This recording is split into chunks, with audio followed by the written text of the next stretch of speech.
Well, there. Do I look like a train hopper now? Hey, that's a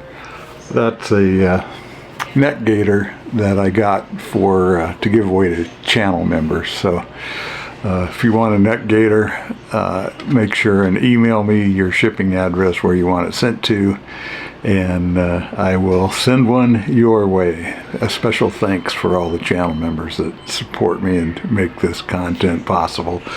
I appreciate you a lot. And I do like these net gators. You know, they're more of a northern thing because they're fantastic in the wintertime. It's amazing how much heat escapes around your neck and facial area. And, you know, when I'm sleeping in my sleeping bag at night, I like my head out, but yet you're getting cold. And I just pull a gator up over my face, sometimes clear up over my eyes even. And it's perfect. It's awesome. And if you want to know how much heat they keep on, just wear one of these things on a summer day for a couple minutes. I tell you what, they're pretty effective. Hey, I gotta say thanks to a couple of people. First off, Brian and Beth Ann Keats for sending me copies of Beth Ann's latest book she did, or two books actually, that she does in conjunction with Kenneth Springerth, and they are such gorgeous books.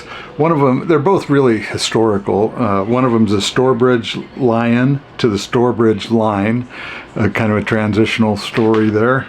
And then viewing SEPTA's rail heritage. And SEPTA is Southeast Pennsylvania Transit Authority, which covers the Philadelphia metropolitan area in that part of Pennsylvania. So it's pretty cool. Just the photography and the information presented is fantastic.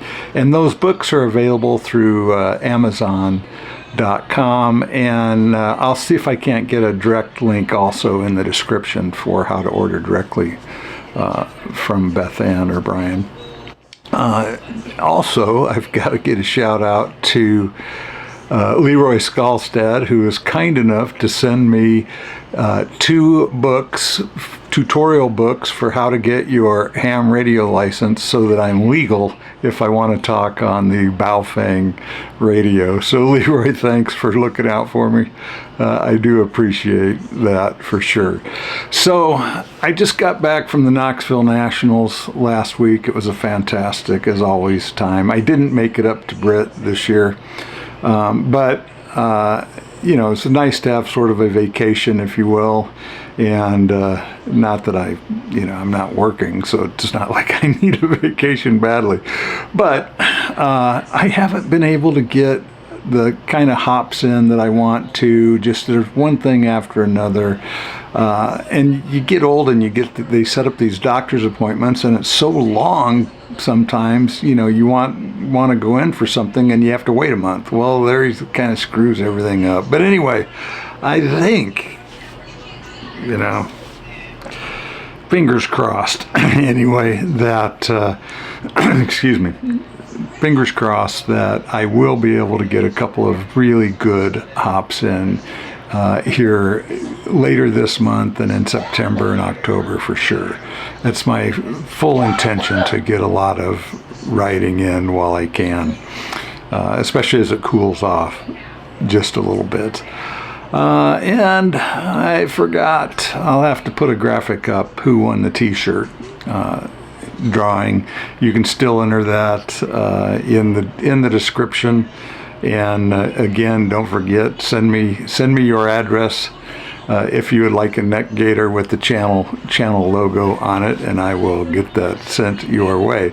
In the meantime, I had to get a rail fanning fix in, and I just buzzed up to Portage, and it's kind of cool because when the Empire Builder runs late, which it often does when it's headed east, you're pretty far along the route from Seattle. So if it's going to be late, it's fairly late when it comes through Portage sometimes.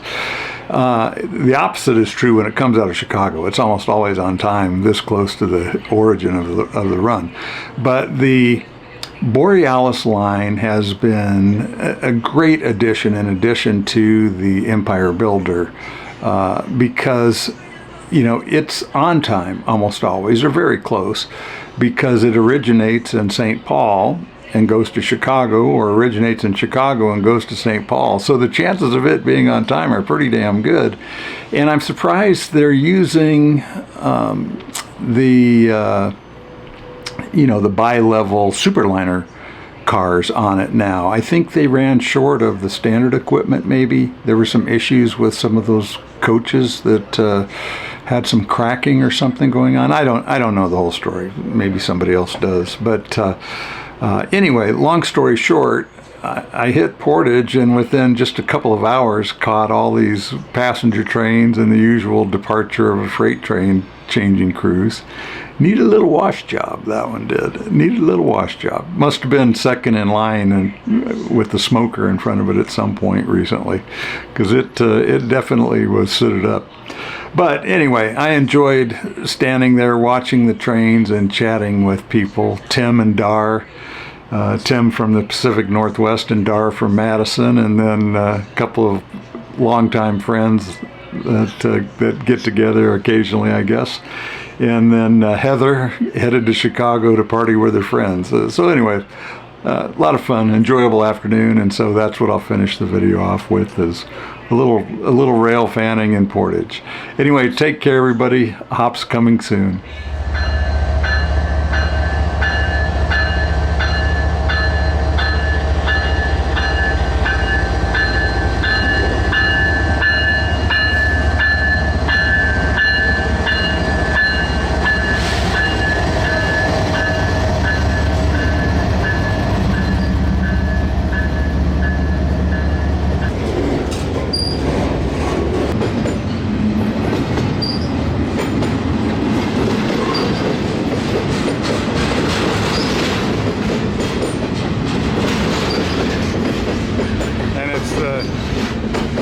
It's the crew's job that got off the train to watch it go by as it pulls out and let the new crew know if they see anything wrong.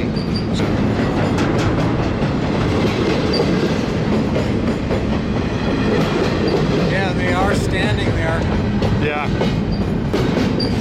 Pretty short train today. Short. Tim was telling me just the other day that they have a pusher train on sometimes.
something.